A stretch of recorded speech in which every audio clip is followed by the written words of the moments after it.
Добрый день, шановное господарство. Мы рады вітаць вас у нашей утульной зале Палаца культуры в области. И рады вітаць вас на литературной импрезе, якая называется «Голосы Мінушчыны», присвеченной Международному дню родной мовы, якая ладзіцца традыцыйна ў нашай установе. Родная мова, яна абуджае цікавасць да пазнання свету і праяўлення павагі да нашага мінулага. Яднае людзей незалежна ад месца, часу іх пражывання. Менавіта ў ёй чуецца музыка, адгукаецца душа і гучаць галасы.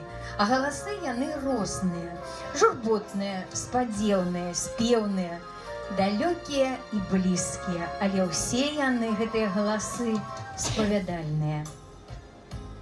Сёння да праграмы беларускіх чытанняў народны тэатр і студыя тэатральнага мастацтва Палаца культуры вобласці падрыхтавалі вершы і ўрыўкі з апавяданняў. У другой частцы імпрэзы адбудзецца прэм'ера спектакля паводле п'есы Якуба Коласа «Антось лата» у выкананні артыстаў народнага тэатра. Я толькі пажадаю вам прыемнага прагляду. Не забудьце пра тэлефоны, адключайце гук, каб было утульна ўсім.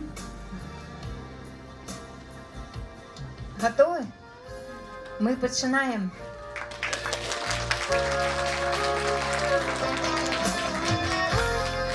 Открывает читание вершам Рыгора Брадуліна «Быть беларусам» Алёна Дынішкіна.